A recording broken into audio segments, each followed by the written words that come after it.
dia, gestores ambientais, agroecológicos e toda a comunidade da FURG. Eu sou o Marco, tô aqui com meu amigo Pedro. Bom dia, gurizada. E estamos na presença ilustre, então, do Duda. Olá, tudo bom, pessoal? Do cara que dispensa apresentações, então. Este vai ser o primeiro episódio do nosso Petcast. E vamos pra cima, então. Então, gurizada, vamos começar com o mais importante. Eduardo Dias Fornec, se apresente. Então, em primeiro lugar, eu queria agradecer o convite aí de fazer essa primeira inauguração do Petcast, né, que é um projeto massa que a gente está pensando em convidar outros professores também. E a ideia é que a gente divulgue, então, né, as ações do curso a partir da história de vida de cada um dos professores, né? Sim. A gente tem que segurar porque senão vai demais, né? Mas vamos lá.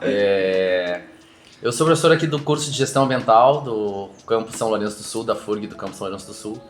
Eu sou biólogo, sou doutor em ecologia, mas a minha vida foi bem, digamos assim, não linear, né? Bem conturbada, assim, academicamente, no sentido de que eu fiz várias outras coisas antes de chegar na ecologia.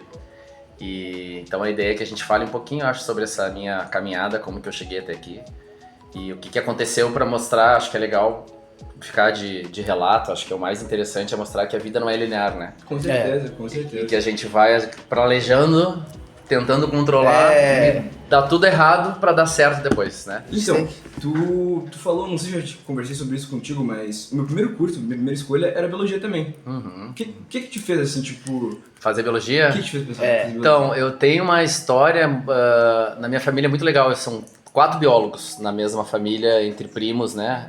O que é raro, né? Seria normal 4 advogados, seria normal 4 médicos, mas 4 biólogos. São dois caras, eu e mais um primo e 2 primas, né? A gente tem A minha infância eu passei muito tempo na casa dos meus avós, perto lá de onde tu mora, lá de Montenegro, da tua família. Região metropolitana ali, o Pé da Serra. Pé da Serra ali, perto de Teutônia ali. Sim, sim. Poço das Antas é o nome do Poço das município. Antas, pertinho de Lajeado. Isso, pertinho de Lajeado.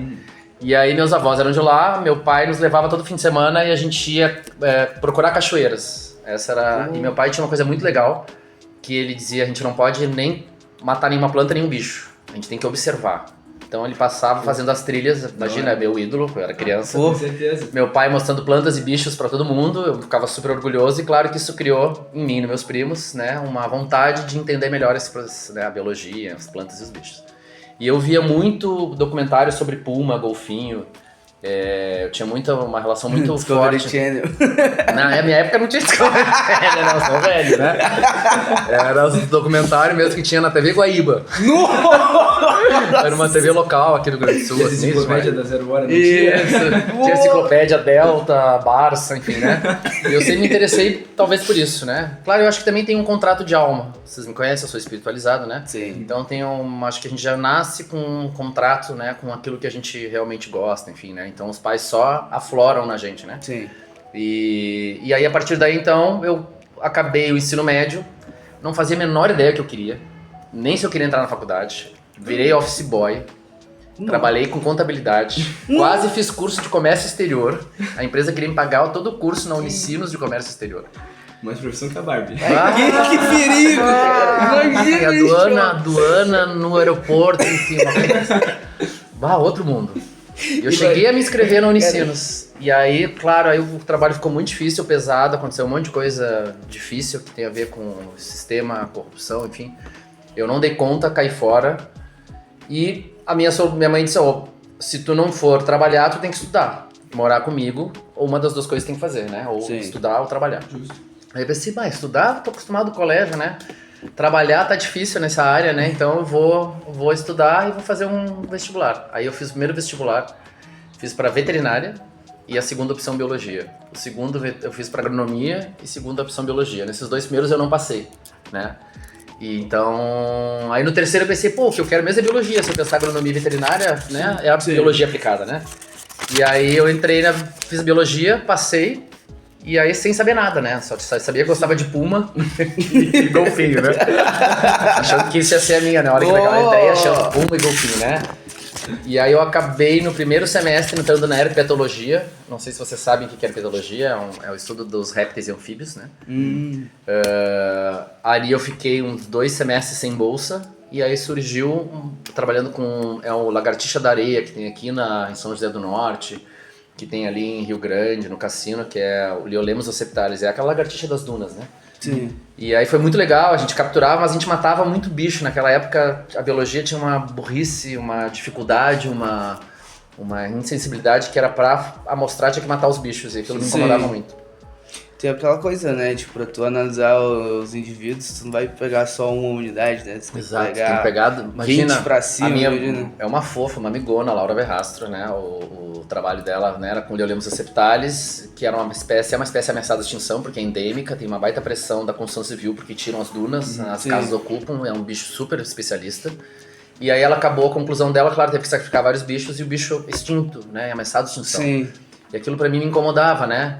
Laura, se tu estiver vendo, né? É amigona.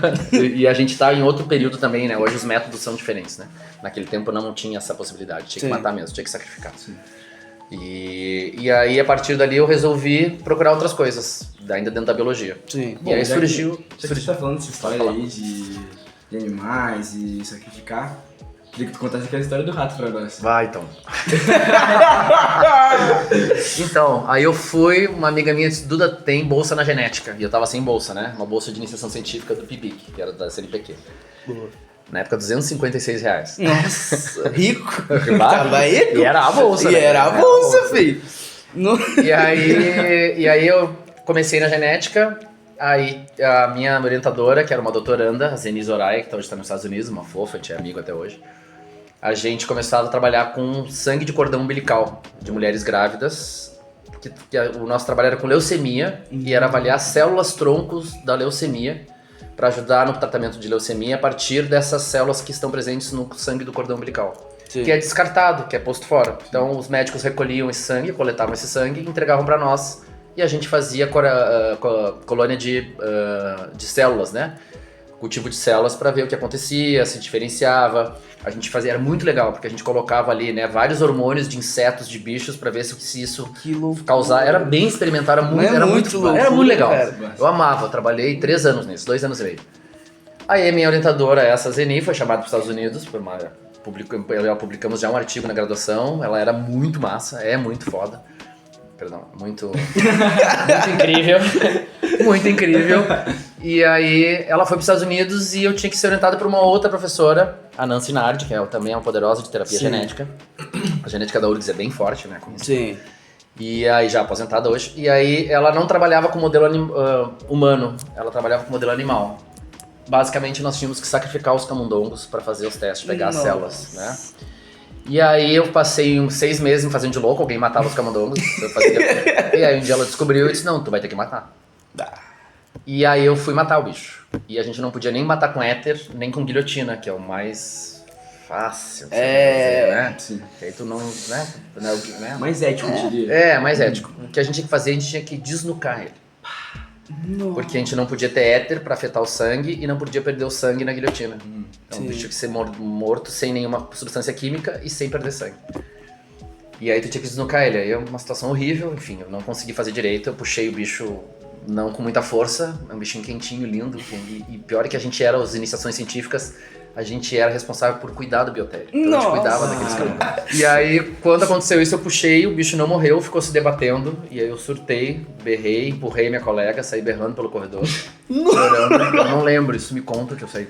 Eu caí em si lá fora do departamento, sentado, chorando. Né? Aí eu lembrei que tinha acontecido, mas foi assim, foi um surto. Ah, Um choque. baita crise existencial. Aí mandaram pra casa, fiquei 3 dias sem aparecer, voltei, disse, Nancy, gratidão. E faltava assim 6 meses pra acabar a graduação.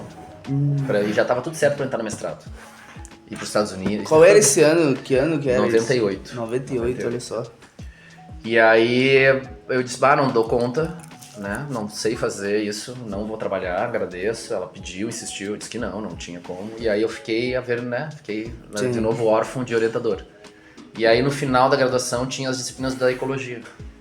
E aí tinha uma ecologia que era de paisagem, da minha orientadora, depois se tornou no mestrado e doutorado, a Maria Luísa Porto. Tava fazendo disciplina com ela, contei o ocorrido, ela disse, vem fazer mestrado aqui na ecologia. Eu disse, mas como ecologia? Nossa! E eu tinha um preconceito na biologia, tem muito isso, né? A área ambiental da área molecular.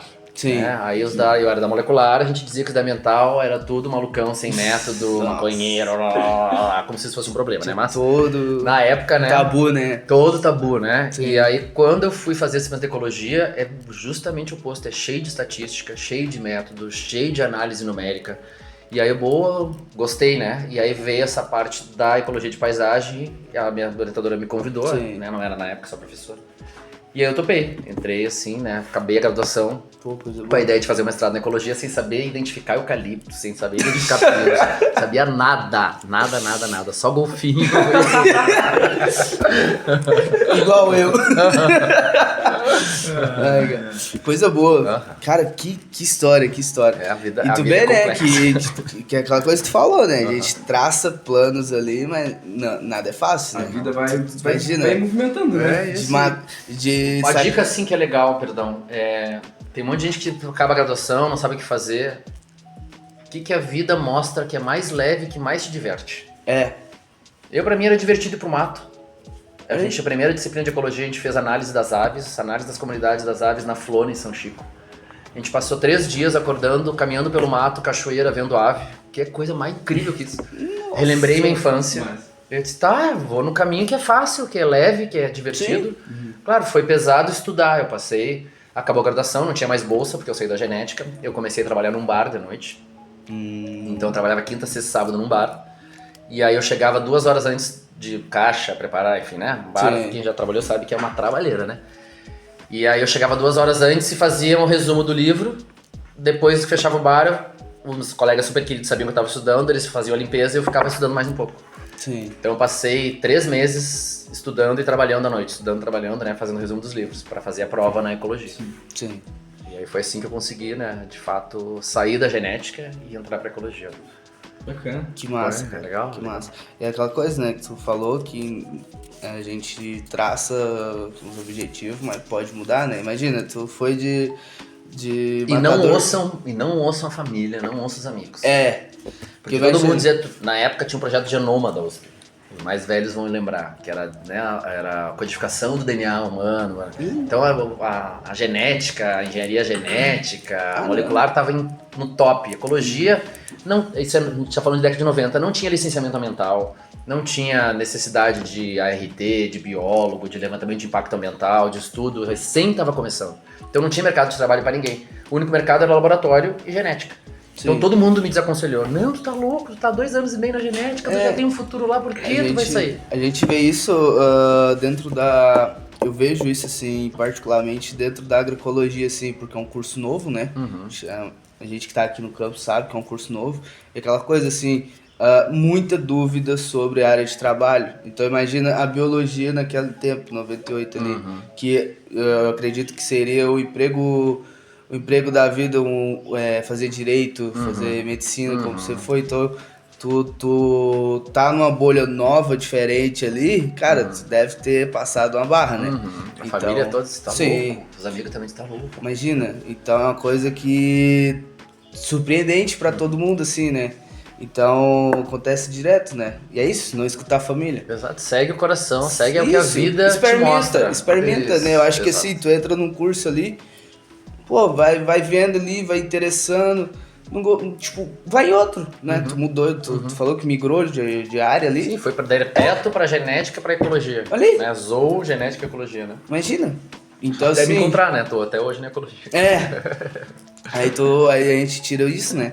Dessa diversidade, assim, que tem. Isso aí.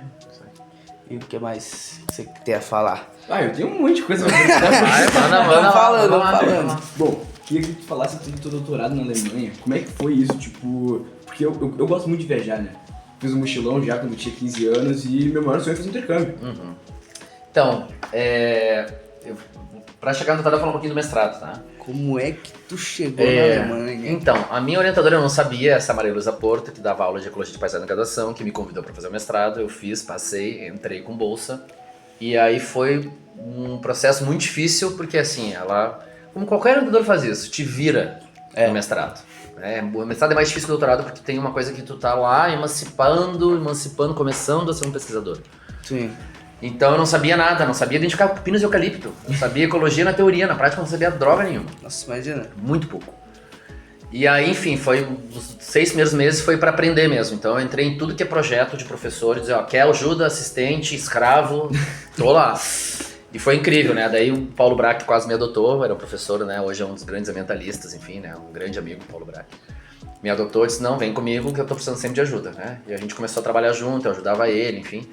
Mais um outro amigo que já fez a passagem, já não tá mais entre nós aqui, saudade do André Lima, que me ajudou também com a parte de aves, né? Então eu tive grandes amigos me ajudando. Sim. E a Porto, que era orientador de fato, mas que muito pouco me orientava no campo, Sim. mais na parte teórica. E eu não sabia, mas ela era muito bem, e eu realmente não sabia, mas dei sorte, sincronicidade, né? O mundo, por estar na fluidez, né? A gente cai no lugar certo, com as pessoas certas. Ah, não, com E certeza. a Porto, ela tem uma articulação política muito forte. Ela tem muito projeto financiado por prefeitura, por universidades na Alemanha. E aí ela disse, ó, no doutorado, se tu seguir comigo, tem a possibilidade de fazer o doutorado na Alemanha, na Universidade Técnica de Munique. Sim. Existe um convênio que é o ProBrau, que é Programa de Cooperação Brasil-Alemanha, CAPES-DAD, né, que são 2 agências da CAPES aqui no Brasil e DAD lá da Alemanha que financiam, né, os Sim. doutorados, mestrados e doutorados. E aí eu acabei o mestrado, foi incrível, porque assim como ela me orientou pouco, eu tive que realmente fazer por mim, então eu saí do mestrado autônomo como pesquisador, já sabia quem eram os professores, onde procurar, quais eram os métodos, enfim. E aí acabou o mestrado, eu dei um tempo, porque assim, é complexa a relação de orientador, orientando, né? Sim. Às vezes, né? Sim. Muito tempo junto, trabalhando. E eu quis dar um tempo, aí eu fui trabalhar com o IBAMA, com a bolsa de técnica do IBAMA com erva mate, para avaliar a qualidade da erva mate numa região aqui do estado, que é Antagorda, Putinga, Ilópolis, né? Então ali tem uma zona muito concentrada de erva mate nativa e tinha um trabalho do IBAMA, da URGS, né? Para entender onde é que eram as melhores matrizes, se era no sombreado, produzia melhor a erva, enfim, né? Então eu entrei nesse projeto por um ano. Sim. E aí a gente não tinha doutorado ainda na ecologia, só na botânica ou na zoologia. E aí surgiu o doutorado na ecologia, Porto diz, ó, não quer? Tu vai ser meu primeiro orientando. E aí eu tava na dúvida, porque era uma relação complexa, já tava cansado, sim, né?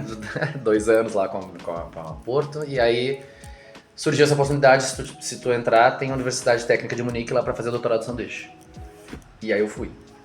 E aí passei, né, fiz doutorado, e aí eram 3 doutorandos, era eu, Jair e a Sandra, do Brasil, mais 3 doutorandos da Alemanha, o Wolfram, o Gerhard, esqueci o nome da outra, a Nete. E a gente fez então essa dobradinha, né? Isso que é o sanduíche, né? Sim. A gente discutiu os dados lá e todos os campos eram aqui, de nós 6 doutorados, no manejo da vegetação nos morros de Porto Alegre. Tá? Financiado pela prefeitura e subsidiado pelo esse convênio com a Alemanha, né? E aí eu fui assim, né? Achando que ia ser a coisa mais incrível, foi incrível. E ainda, como é que foi? Foi difícil assim? E aí? Pra família, Foi mais difícil que eu tava assim, eu recém tinha conhecido meu parceiro, eu tava muito apaixonado. Não. E aí? Tal do amor. Não se apaixone antes do mestrado. Que isso, não se cara. Que barra. E aí eu acho que eu aproveitaria melhor se eu tivesse a Bangu solteiro. E não no sentido né, da diversão, mas no sentido de eu tava muito ligado aqui, eu queria estar mais aqui do que lá, né? Porque quando eu fiz a ideia do doutorado eu não tinha conhecido esse cara, e depois, enfim, uma confusão. Mas assim, foi incrível, a gente fez estágio em várias unidades de conservação, a gente conheceu várias diferentes universidades na Holanda, na Alemanha. Que ano foi isso? A gente trabalhou com dispersão de doutorado? sementes. Foi 2002 a 2007. 2007. Mas isso foi no primeiro ano, 2002. Meu doutorado foi 5 anos, né? Não foi 4. Eu demorei 1 ano a mais, né? Porque no final do doutorado eu tive que começar a trabalhar, né? Acabou a bolsa, não tinha defendido, a vida segue, e aí eu comecei a dar aula. Sim. E aí doutorado eu deixei de lado. Eu só defendi porque eu tava ameaçado de ser jubilado, que acabou a bolsa os 4 anos, e aí eu fui trabalhar, né? Sim. E é difícil começar a dar aula numa universidade e ainda acabar o doutorado, né? É. E aí eu deixei de lado, aí comecei a ser ameaçado de jubilado, e onde eu dava aula no Unilassalle em Canoas, né? Eu tinha começado a dar aula, eu disse, ó, se tu não defender doutorado, teu emprego tá ameaçado porque a gente precisa de doutor, né? Pra avaliação da universidade, quanto mais doutor, melhor. E aí a pressão dos 2 lados, né? Tirei umas férias forçadas de 2, 3 meses e... Sim.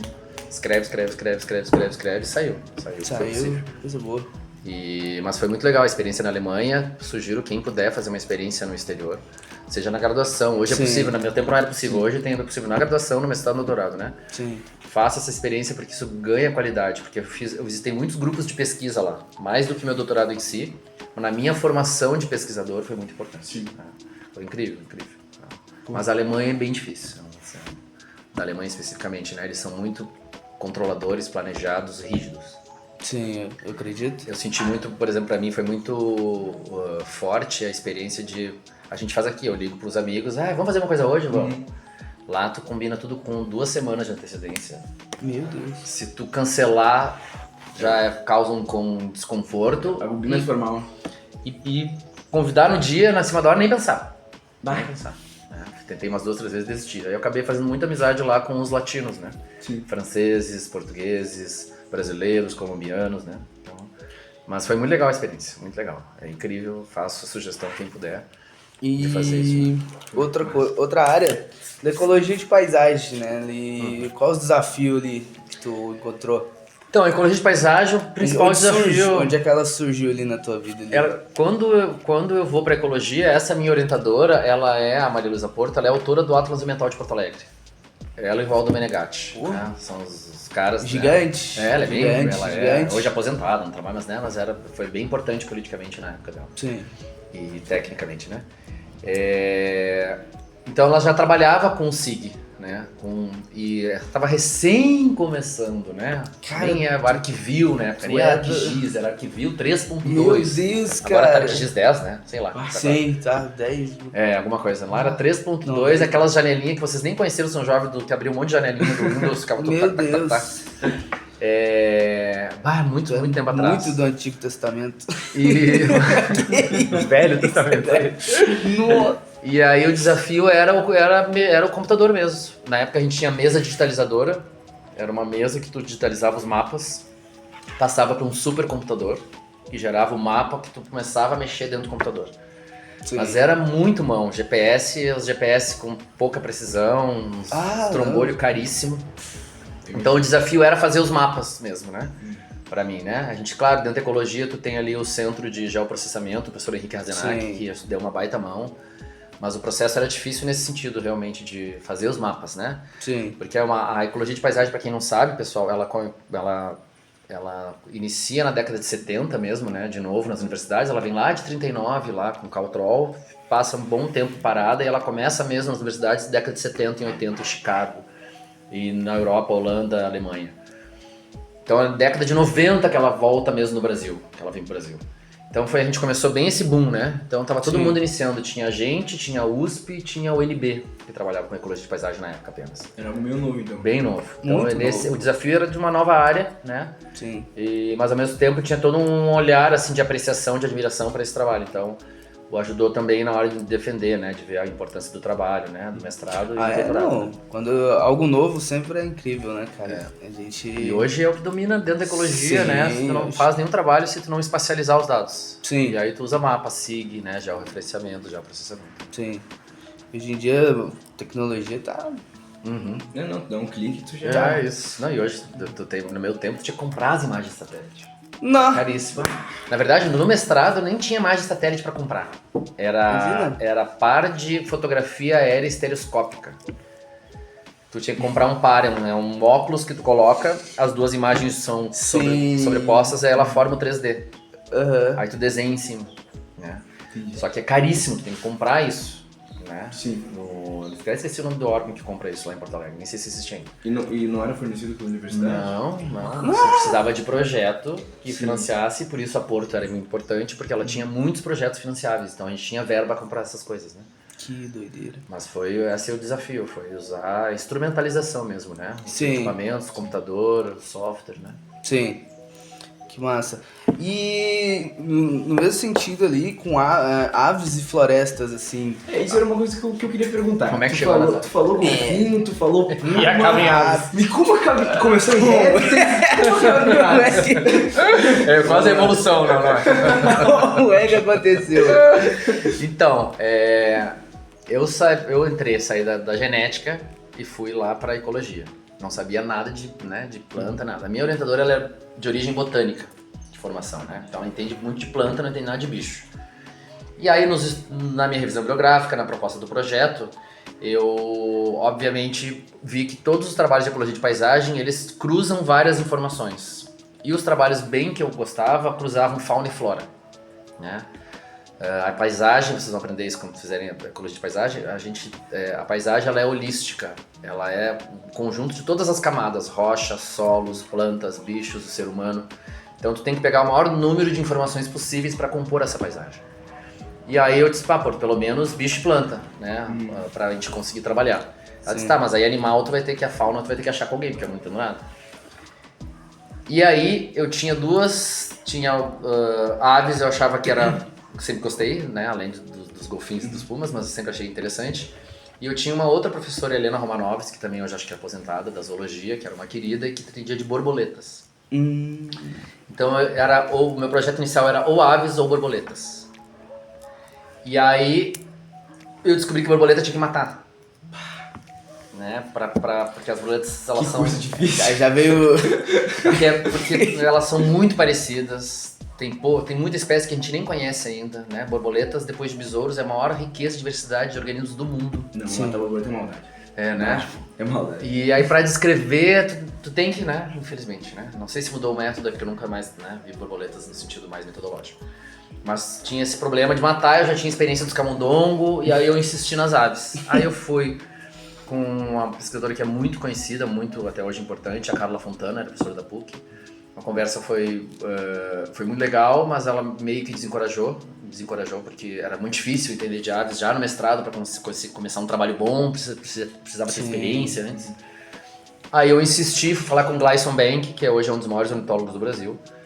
Foi um fofo, querido, me recebeu lá na Unisc, em Santa Cruz, peguei um ônibus, fui lá conversar com ele e disse, claro, quanto mais gente com aves melhor, eu te ajudo. E aí ele que me ligou, o André Lima, que era o orientado dele, da PUC. Vamos, se ele topar, vamos, enfim. Aí ele topou, foi tudo certo. E aí eu comecei a trabalhar com aves. E aí o objetivo era assim, a gente pegou 2 bacias hidrográficas em Porto Alegre, para quem é de Porto Alegre é a bacia do Arroio Dilúvio, né? Tem 2 microbacias, uma que sai do Morro Santana e outra que sai do Saint-Hilaire, para quem é ali de Porto Alegre. E ela se encontra ali na Ipiranga, que é o Faro do Arroio Dilúvio. Essas bacias, antes de nós humanos estarmos ali, europeus pelo menos, né, dessa origem eurocêntrica, né, a gente tinha essas bacias todas ligadas, as 2 microbacias que geravam dilúvio, elas eram ligadas pelas matas ciliares. Então a nossa hipótese é de que essas bacias, apesar de hoje estarem separadas pela urbanização, né, isoladas pela urbanização, elas ainda tinham uma semelhança florística e faunística na paisagem, remontando a história antiga antes dos europeus.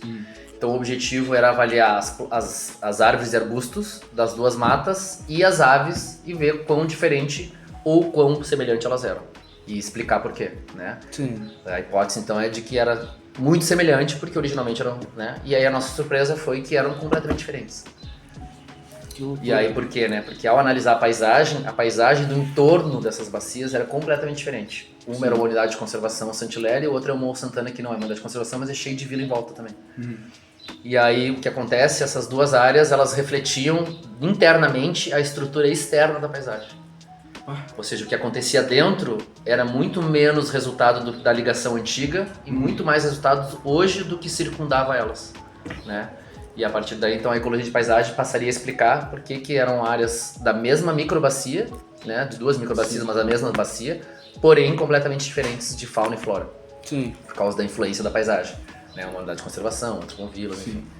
E aí, a partir daí, então, comecei a trabalhar com aves. Ali foi onde eu comecei realmente a me interessar, né? Sim. E aí foi muito legal. Até hoje, né? A gente tá aí com o COA, né? Já faz o marketing, já divulga aí. Tem o COA, o Clube de Observadores de Aves aqui de São Lourenço do Sul, né? Que a gente tá junto com o PET nessa ação aí de projeto de extensão. Já estamos na 5ª passarinhada ou na 4ª? 4. Acho que é na 4ª, né? 4ª passarinhada. Então começou ali, o meu interesse por aves, né? Tu estava falando antes também da paisagem, que tu gosta muito desse conceito de camadas, né? De fauna, flora, solo, rochas. solos. Queria que tu falasse, tipo, dessa importância dessa interdisciplinaridade nisso, sabe? Então, a ecologia de paisagem, ela é muito legal, ela é muito complexa, é a última área da ecologia que surge, né? Tem talvez hoje surgindo também ecologia de regiões, ecologia de biomas, né? A gente está crescendo, né? A gente vai do organismo, populações, comunidades, ecossistemas, e agora a gente está na ciência entendendo as regiões, entendendo os biomas, né, numa escala maior. A ecologia de paisagem, ela surge em duas áreas, em dois locais geograficamente diferentes, nos Estados Unidos e na Europa. Na Europa, a gente tem aí a Europa já foi destruída milhões de vezes por guerras, por conquista, né, cruzadas, né? Então, Sim. mesmo os ambientes naturais, eles não são mais os originais. Tudo que está lá tem influência do homem, do ser humano, da humanidade, né? Na destruição e na reconstrução. Então, a ecologia de paisagem ela surge para entender a relação do homem na Europa com a paisagem. Então, né, a ação do homem é muito forte. E nesse sentido, então, as áreas sociais são muito importantes dentro da ecologia de paisagem na Europa. Geografia, economia, antropologia, sociologia. São áreas que são muito importantes porque eles definem a paisagem não apenas em áreas urbanas, mas em áreas rurais também, mas no sentido do planejamento, de né, qual é a relação das pessoas com a paisagem, o que as pessoas pensam sobre a paisagem, como que elas querem essa paisagem, né? Perfeito. Nos Estados Unidos, que é um novo mundo, como a gente chama, porque as Américas são um novo mundo, né, mais recentes dos europeus, a gente tem muita área natural ainda. Então a ecologia de paisagem ela se fundou muito baseada na biologia e na ecologia mesmo, de unidades de conservação, para entender a dispersão, os corredores, né? Como que isso se dá a circulação de fauna silvestre, da flora nativa, né? Em áreas naturais originais. Então a ecologia de paisagem dentro dos Estados Unidos, né? Na escola americana, ela pega muito essa ideia de entender as camadas a partir da natureza. E o homem é mais uma força. Sim. Na Europa, o homem é a força que define a paisagem. Então, eu não tenho como entender ecologia de paisagem só com um biólogo. Eu tenho que chamar um geógrafo, um economista, um sociólogo, um antropólogo. Não, com certeza. Nos Estados Unidos tem muito biólogo trabalhando, mas mais com a pegada da geografia, né? Com a espacialização, com corredores, né? Mas seja como for, é uma área multidisciplinar, porque ela sempre vai olhar várias camadas. Exato. Né? Sempre vai olhar na escola europeia mais sociais juntos e na escola americana mais bioecológico, enfim, né? Sim. Eles chamam de bioanimal, bioecológico, né? Que é justamente essa ideia de como circulam os organismos da paisagem. Sim. Não, perfeito. Muito massa saber disso, porque realmente, pra mim, na minha visão, se tu for entender de ecologia, que tu falou, impossível só um biólogo, só um geógrafo. Precisa de várias visões e... Acho sensacional. Sim. Sensacional. Vamos falar então de urbanização. Pode falar, mano. Agora começa as tretas. Começa eu vejo muito. A gente sempre aprendeu na escola, né? Sim. Que é algo que é passado pra nós, que a evolução foi devido à adaptação dos animais ao ambiente. A evolução é o caminho de adaptação da seleção natural.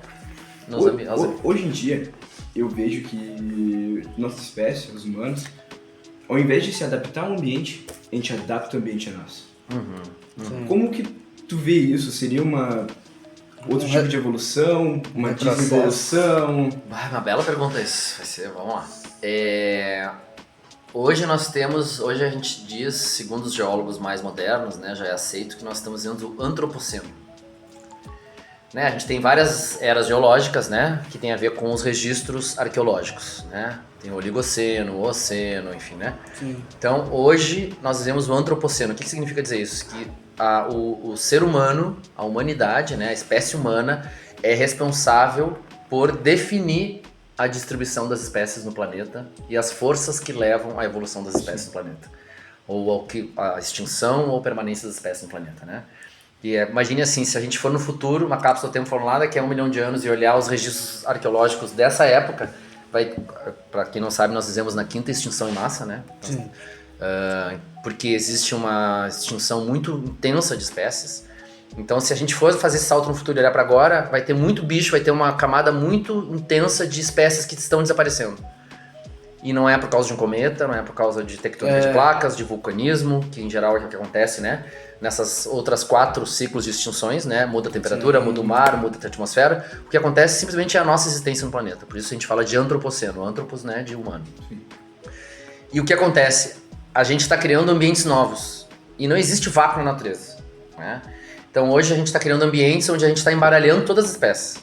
Nativa com exótica, com muita poluição química, com muito suplemento alimentar. Por exemplo, tem uns trabalhos mostrando, né, as ratazanas, as baratas gigantes, cada vez mais resistentes, porque essa bolachinha, vitamina E, vitamina A, vitamina D, a gente come, põe fora, os bichos também comem. Então a gente tá modulando também a evolução dessas espécies. Além de a gente estar expondo espécies que nunca ficariam juntas, porque uma vem da África, outra vem da América, e que num ambiente urbano se encontram e interagem. A gente não sabe onde vai dar isso, mas a gente já sabe que esses ambientes artificiais criados por nós e a influência da gente no planeta, a gente está direcionando a evolução dessas espécies. E muito provavelmente a gente está causando essa extinção em massa, que vai levar à própria extinção, ao que tudo indica, né? A própria ou põe em xeque, digamos assim, a própria existência da espécie humana. Sim. Porque porque essas interações que a gente está causando em ambientes construídos, né, de espécies exóticas com nativas, enfim, ou com um monte de químico, né, que também está mudando, né, o material genético dessas espécies, também está causando mutações. Algumas dessas espécies, né, elas vão mudar, passar a mudar e gerar um outro tipo de espécie, mas a maioria vai desaparecer mesmo. E a gente sabe que, como já tiveram outras extinções em massas, que a gente sabe pela ecologia que existe uma rede de interdependência entre as espécies. Por exemplo, a gente vive hoje, né, a extinção das espécies de abelhas. Né? Isso vai comprometer muito na frente, alguns países já têm problema com a agricultura. Isso vai comprometer a alimentação e aí todo o caos social em relação a isso. Né? Mas o que a gente já sabe é isso, que a urbanização, a agricultura, enfim, a modificação dos ambientes naturais para ambientes construídos muda completamente as forças seletivas, a seleção natural. Sim. Onde vai dar a gente não sabe. O que a gente sabe é que a maioria das espécies não resiste e vai estar desaparecendo. As que sobrarem, como não tem vácuo, vão ocupar o lugar dessas que desaparecem. E ao ocupar esse lugar que essas desaparecem, vão se adaptar a esse novo meio. Então vai surgir realmente, né, no médio e longo prazo, novas espécies. Que a gente diz que o planeta vai acabar, né? As pessoas dizem, o planeta, galera, não vai acabar é a gente e muitas espécies. Mas a vida sempre vai dar um jeito. E a vida sempre vai dar um jeito. Só que pela primeira vez a vida vai dar um jeito a partir de mudanças que uma espécie causou no planeta, que somos nós. E deixa eu agora, tu falou, eu fiquei pensando. Isso é bem complexo. Muito Bom, louco. eu queria te perguntar então, usando esse tema mesmo, esse exemplo que tu deu, o cachorro seria uma evolução do lobo urbanizado, por exemplo? O cachorro, cara, ele é uma bela discussão. Tem muita universidade estudando hoje a evolução do cachorro/lobo. O cachorro, o cão doméstico, ele é uma modificação do lobo selvagem. Tem estudos que falam 25 mil anos, tem estudos que falam 60 mil anos, quando trabalha com mitocôndria, eu já vi 80 mil anos, que foi a data que nós humanos, né, começamos a modificar o lobo selvagem. Né? Então a tese, né, a hipótese aceita de que os lobos não alfa ou beta, ou menos na hierarquia, que ficava mais periférico no bando, né? Não era o cara que estava lá disputando, ficava na periferia, via restos de caça nossa, né? E aproveitava e dava, né? Comia os nossos restos também. Sim. E aí, em algum momento, se percebeu que os lobos próximos, eles, né, afugentavam predadores, né? Em algum tempo começaram a ser utilizados também na caça, para encontrar caça, né? E aí se fez essa relação, né, do lobo mais manso, beta, menos agressivo, com os humanos. E a partir daí a gente começou a fazer o cruzamento da seleção artificial, que a gente chama, como a gente faz com planta. A gente pega os animais ou as plantas que a gente quer, com as características que a gente quer, no caso do lobo, dócil, brincalhão, que não desafia a nossa autoridade, né? Então a gente passou ou de 60, 80 mil anos ou 25 mil anos, a gente começou a cruzar, o nome disso é infantilizar a espécie. Sim. Cada vez selecionar os mais infantis para ser menos agressivos, né? E tu acha que as espécies que vão sobreviver a essa seleção não natural vão ficar infantilizadas também? Então, o que acontece? Esse foi o processo que se deu lá no início. A partir de uma certa época, né, que ninguém sabe, mas em princípio pode ser isso 10 mil anos, 5 mil anos, quando a gente virou mais sedentário, né, menos nômade, começaram a selecionar características não só infantis. Daí eu posso querer um animal agressivo para caça, um animal agressivo para cuidar da casa, né? Então a gente tem hoje essas maluquices, pitbull, bull terrier, né? Eles são animais agressivos, mas se vocês conhecem, já viram, né? Eles com pessoas, eles são uns doces de pessoas, né? São inclusive sugeridos para terapia com crianças, né? Pitbull, né? Então na verdade o que eu acho, assim, bom, a gente começou a diferenciar os bichos para cada, que é a seleção artificial, o que a gente quer, né? Então tem raça para isso, raça para aquilo, raça para aquele outro. Esses animais ainda são relacionados ao lobo, porque tem uns malucos, né, na Rússia e nos Estados Unidos que cruzam cachorro com lobo, porque é status, é o bicho selvagem. Tá maluco. É isso. E aí dá merda, porque o bicho chega adulto, fica revoltado, não é mais subserviente ao homem, ao ser humano. Sim. Fica agressivo e as pessoas jogam no canil e os canil o que fazem? Matam os bichos, né? Sim. Então, hoje o que a gente sabe é que assim, ó, existe a possibilidade de cruzamento entre todas as raças, inclusive das raças com o lobo ainda. E não é uma espécie ainda, né? Sim. Isso é uma discussão, né, na biologia, conhece talvez por cima, né? O que é uma espécie, né? Quando que é... Porque o cruze ainda tem filhotes férteis, então a espécie é a mesma. Porém, já existem várias características que são diferentes. Sim. Né? Tem estudos mostrando, por exemplo, o lobo não encara no teu olho, né? O cachorro olha direto no teu olho, o cachorro sempre procura o contato visual. O lobo não faz isso. O lobo não aceita em nenhum momento os comportamentos, enfim, né? Os exercícios de obediência, né? O cachorro aceita desde criança, desde filhote. Sim. Né? Então tem vários estudos, a dieta do lobo é basicamente carnívora, raramente frutas. A dieta do cachorro é metá fruta, cereais e carne. Então tem várias coisas, hoje tem várias universidades, tem na Alemanha, nos Estados Unidos, no Canadá, estudos muito legais sobre o comportamento de lobo e cachorro. Mas na verdade a gente não sabe onde vai dar. Sim. A gente sabe que a gente sabe que o lobo é um bicho que tem uma genética muito diversa, o resultado é essa variedade gigante de raças. Né? Tem espécies na selvagem que tem uma diversidade genética muito baixa, por exemplo, o guepardo. Né? Sim. O guepardo ele tem uma diversidade genética muito baixa e ainda assim a gente isola ele nas unidades de conservação. Então eles têm um endocruzamento muito forte que está gerando uma catarata juvenil e os bichos estão morrendo. Sim. E vão desaparecer do planeta se a gente não fizer nada. Né? Cachorro não tem esse problema. Cachorro tem uma diversidade gigante, né? Do chihuahua, né? Do pincher ao dog alemão. Né? Então realmente a gente não sabe. O cachorro é um estudo incrível, né? É uma espécie incrível, tem muita gente estudando. Além de que hoje a gente sabe que a evolução da humanidade só chegou aqui por causa dos cachorros. Tem estudos mostrando que se a gente não tivesse a parceria dos cachorros, a gente teria uma dificuldade muito maior de se destacar dos predadores, de fugir, Pegar alimento, de pegar alimento, de cuidar dos animais, né? Melhor amigo do homem, né? Melhor, sem dúvida. Cara, imagina. Quantos cachorros tu tem? Fala pra nós. 14. Só 14 cachorros, só isso. Não façam isso, pessoal. Não façam. Cara, a gente vê, eu acho massa, né, cachorro, eu gosto muito de cachorro. A gente vê, né, assim, o ovelheiro, né, o cachorro ali de caça até, assim, cão de guarda, essas, cara, que incrível, né, assim, a gente... Eu não gosto de cão de raça. Não. Eu gosto do vira-lata. A natureza é tudo misturado. Sim. Tem que Não, pegar pô, essas raças bah. hoje, se eu fosse o rei do mundo. Pega todas as raças e mistura tudo de novo. Já Acabou com paga raça. 10 mil caramelo, no tudo book. mesclado. Tudo mesclado, porque os bichos com raça são tudo doentes. Porque é o endocruzamento, é filhote, pagar um- irmão cruzando com irmão cruzando com pai e filha. Pra manter puro, Pra né? manter puro, pedigree é uma bosta, tem que acabar, é uma indústria da tortura com os bichos, tá ligado? Não. Por tudo que significa isso, né? Essas provas de qualidade, de raça, né? Tem bicho que é, por exemplo, o pastor alemão, ele tem displasia coxofemoral, é que ele anda com as patas de trás baixas, né? Sim. Cuidam, pastor, né? Eu já vi já Isso isso. causa dor no bicho. Sim. Pro pedigree, quanto mais abaixado for, mais tem valor de pedigree. Quanto mais o bicho sofre, mais tem valor de pedigree. Tem outro que é o leão da Rodésia. O leão da Rodésia, ele é chamado de leão porque ele tem a coluna bífida, que é uma doença recessiva. E o bicho sofre, tá ligado? Tem dor. Quanto maior for essa corcova, mais o bicho é qualificado na exposição. Conhecidos meus aí que paga 3 mil no bulldog e 8 mil na cirurgia pro bicho respirar direito. Né? Tá status, vocês todos. Pelo amor de Deus. Tá Isso, maluco. com todo respeito, conheço pessoas da minha família que tem bicho de raça, é status. Eu tenho um bichinho, assim, ó. Primeiro, né? Por que tu não escolhe também uma criança? Eu quero uma criança de olho azul, de pele branca, que vai rir quando eu quiser, que vai ser submisso quando...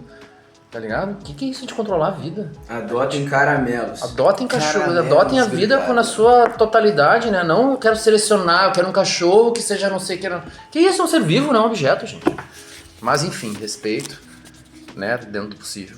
Mas Critico, critico, respeito, mas se eu pudesse escolher, acaba com raça, Opcional, acaba com pedigree. opcional. Não faz sentido, só causa sofrimento. Claro. Tudo que é bicho que tem raça sofre, Tá, com certeza. com alguma doença. Com certeza.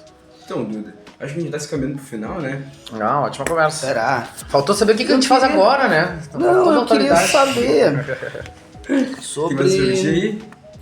Vai lá, Cara, vai lá. Vai lá, temos alguns minutos. considerações aí, né, de realizações, né, de licenciamento ambiental ali, bem sucedidos que tu fez ali, o que tu, na área de licenciamento ambiental ali... Então, licenciamento ambiental, precisar de um podcast só do licenciamento. Será? Mas um resuminho Vamos lá, assim de vai tipo... resumir, vai Tem que ter um episódio É, dois, É, né? tipo assim, Realmente. como que tu vê se na tua visão, o licenciamento ambiental e a ecologia, tua neutralidade ali, Neutralidade não existe. não é, Cima do muro pois não é, Não tem. Vamos lá. Não tem. não Vamos lá. teve, O licenciamento ambiental é um instrumento mais incrível que a gente tem para regrar o uso Sim. do ambiente e entender os impactos. sim, Daí não se segue, não tem que melhorar. Né? Então, quando a gente fala isso, a gente está falando contra a flexibilização do licenciamento. Hoje tem um projeto de flexibilizar o licenciamento, tornar ele mais ágil, mais rápido, Sim. mais eficaz, os princípios da economicidade, lá, só xalala. sim, Porque hoje o problema do licenciamento não é o processo em si, mas a falta de apoio e estrutura de uma política pública que dê suporte a isso. Né? Com certeza. Então a gente tem pouco fiscal, pouco técnico, as secretarias de meio ambiente têm Analista. pouco orçamento, não tem viatura, não tem biólogo, não tem geógrafo, né? Então a gente tem um problema estrutural no licenciamento ambiental. Mas a ideia, a concepção é importante. não só no licenciamento, Não né, só, assim, claro, não só. agora tu falou ali que no financeiro, assim, né, cara, a verba, né, a gente perde trabalho incrível, que, assim, análises incríveis, né. Um caso que eu já estudei sobre foi aquele vazamento de óleo lá no Nordeste do navio. Aham. Cara, o professor lá, não sei se era biólogo. Aquela que os peixes e as tartarugas iam desviar. Sim, Que, na época o ministro do meio ambiente, lembra disso? cara, Brincadeira, pessoal, é que foi dito isso mesmo. o professor, tipo assim, ele queria analisar em loco, né? Aham. Como que tava o óleo no Uhum. local. Como é que ia, sabe Sim. assim? Tipo, não tinha uma verba para um barco chegar até Sim, lá, analisar. Então, assim, a gente vê dificuldade nisso também, né? Eu no licenciamento, acredito que tem essa dificuldade para mais, né? Assim. Porque tem uma pressão do setor produtivo, né? Os grandes Com grupos, certeza. eles querem para ontem tudo, né? Não querem respeitar a legislação mínima, sobretudo não querem respeitar as comunidades tradicionais e povos originários, que tem Sim. hoje em quase tudo que é lugar, tem o pescador, ou quilombola, ou indígena, ou catador, Sim. ou enfim, né? A comunidade, né? Agricultor familiar, pecuarista Ribeirinho. familiar, ribeirinho, enfim, né? Então a gente tem hoje, né, povo de terreiro, cigano, então se a gente for olhar, existe hoje lei, né, existe regulamentação nacional e internacional sobre isso, né? Então hoje existe uma pressão para que a gente ocupe esses ambientes, transforme esses ambientes. Sim. O que a gente precisa são regras claras e um apoio orçamentário ou de estrutura de órgão, de equipamentos, de viatura, enfim, né, que a gente consiga ter uma fiscalização para isso, né? E a gente não tem. E o Estado brasileiro, porque ainda tem toda a pressão do neoliberalismo dizendo que o Estado é ruim, né? Então, falta concurso, por exemplo, a CEPLAM aqui da Secretaria de Meio Ambiente Sim. aqui do município tem um biólogo, uma bióloga. E nenhum gestor. E a gente está falando de um município de quase 50 mil habitantes, né? Uma bióloga. Aí Não tu tem vê. um gestor ambiental concursado, né? Eu tô aqui há 10 anos quase no município, a gente está desde então vendo se é possível e não sai concurso porque não tem orçamento, enfim, né? Eu vi um cara concursado em gestão ambiental, que ele faz licenciamento lá da Japesca, lembra? O cara. Então, assim, a gente ainda, o licenciamento ambiental, pra vocês são jovens, talvez seja mais difícil entender isso, mas ele é muito jovem no Brasil. Sim. Década de 90. Recém completou 20 anos. Sim. E a gente está agora querendo desconstruir ele, né? Então, assim, licenças automáticas, né? Consultas rápidas, falta de estrutura, né? Para Sim. entender o licenciamento. Então, a gente está com um problema que a gente tem um licenciamento ainda frágil, porém a ideia é importante, né? A gente tem que melhorar isso e não facilitar o licenciamento, né? Então a gente precisa ainda entender e discutir isso, né? A sociedade tem que entender que não adianta apressar, por exemplo, nós temos 4 estações do ano, outono, inverno, primavera e verão. Como é que eu faço um trabalho para entender, avaliar o impacto ambiental sobre o ambiente se eu não sei como o ambiente funciona a cada estação? Sim. Cada estação os bichos e plantas têm um tipo de comportamento, a cada estação a chuva e o solo se comportam de um jeito, tudo é diferente. Então, para entender o impacto ambiental, tem que ter estudos de pelo menos 1 ano. Sim, com Com certeza. Claro, se eu for olhar, né, dentro de uma zona urbana ali, né, um posto de gasolina, uma mecânica, eu não preciso desse 1 ano, mas ambiente natural precisa de 1 ano para entender. Né? Então a gente não tem isso ainda, né? A gente tem estudos ainda falhos, a gente tem consultorias ruins ainda, assessorias que não pagam bem os profissionais. Muito descaso, né? Muito descaso, porque as pessoas... Muitas facilitadoras. Porque a gente, né? como Sim. sociedade, ainda não dá valor. Né? Sim. Vou dar um exemplo agora, a gente estava na reunião de conselho de meio ambiente, eu sou conselheiro daqui do município, né? E um dos conselheiros dizia que era um problema ficar plantando árvores. Conselho de meio ambiente, no meio das enchentes, clima todo errado. Não, olha. Todo errado, a gente sabe que isso tem a ver com perda de floresta, perda de árvore, Não é última análise. fácil. Não é E fácil. o cara, num conselho, diz que é ruim plantar árvore. Pra te ter uma ideia, como a gente ainda tá, é né? loucura, é Então, E aí- brother, depois dessa aí, então... Isso é. Depois dessa, então, eu vou finalizar então esse podcast. Como tu vê a ecologia no futuro? Então, eu acho que a ecologia, ela vai ser a matéria, o conteúdo, assim como tem português e matemática, desde lá do primeiro, vai ter ecologia também. Vai. Eu vejo as pessoas cada vez mais interessadas, em geral, em ecologia. Não vejo ainda o poder público tão interessado, ainda não vejo. Ainda que agora, aqui no Rio Grande do Sul, com as enchentes, a gente tem visto nas eleições agora vários vereadores, né? Causas Com ambientais. causas ambientais, Sim. né? Alguns vazios, outros com consistência, mas enfim, né? Existe um movimento social Sim. para olhar para isso. A gente já tem, a gente vai ter um outro projeto que é PET, parceiro da escola, a gente vai dar palestra, as crianças já é um outro nível de consciência, já sabe que é ecologia, já sabe que é importante cuidar do planeta, já sabe que é importante cuidar da água, Não, com certeza. já sabe que é importante não caçar, né? Isso é muito bom. Então a mudança está acontecendo, não no ritmo que a gente gostaria, né? Sim. E a ecologia me parece, por exemplo, mesmo na espiritualidade. A gente tem hoje a espiritualidade falando, né, do ego ao eco. Né? Então a ideia de que o eco, a ideia do ambiente, de estar inserido coletivamente com outras pessoas e outros animais, vai nos tirar dessa crise. E é isso que eu acho. Sim. Então a ecologia, ela cada vez mais, e eu sei isso porque quando eu vejo, quando eu escolhi ecologia, eu dizendo, não, tu tá louco, não tem emprego, não vai conseguir nada, né? Hoje, quando tu fala nos espaços que eu sou ecólogo, todo mundo, uau, e aí quer conversar, quer saber. Isso 30 anos, quase. Então, assim, tá mudando mesmo. Então, a ecologia gosto de achar que é um ponto forte, né? que é o ponto central nessa mudança. Sabe que eu penso assim, sabe? O Marco fez uma boa pergunta, né? Ecologia no futuro. Cara, eu comecei a analisar umas coisas assim, emprego futuramente, sabe? Assim, onde é que vai ter área de trabalho? Porque hoje em dia, com a tecnologia, cara, eu não sou contra a tecnologia, mas vai tomar muito emprego. E eu acho que assim, a gente tá numa área, né, ambiental que vai ser muito difícil tirar nosso emprego, e a gente vai ter baita responsabilidade futura, né? Então assim... Futuro não, já atual. Já tá, já atual. Não foge do... Já é agora. Já é agora. Deixa eu te informar. Então assim, a gente tem que cuidar, né? Porque, e é um ponto forte, futuramente, talvez, direito. Direito pode uma IA tomar o espaço ali do advogado. E não vai ser difícil. Contador, facilmente. Sim. Entendeu? Então assim, na área da ecologia, como tu falou, licenciamento, essas coisas, a gente tem que estar bem presente. É uma pauta assim que eu penso que assim, vamos ter bastante emprego, eu acho interessante, né? Assim, esse ponto. Estamos vivos ainda. Isso aí. Enquanto tiver planeta, Estamos Eu digo trabalhando. isso pros mais jovens, contamos com vocês, que a minha geração já fez todas as bobagens no planeta, né? A de vocês agora que vem pra mostrar que dá pra fazer melhor. veio pra dominar o mundo, Isso filho. aí, por favor, mais gestores. Muito obrigado. Gratidão, Duda. foi muito querido. Obrigadão, Gratidão, gostei Paulo. muito. E esse foi o primeiro episódio do podcast. Esse foi o primeiro episódio. Espero que gostem. E aguarde continuações. Guarde parte 2.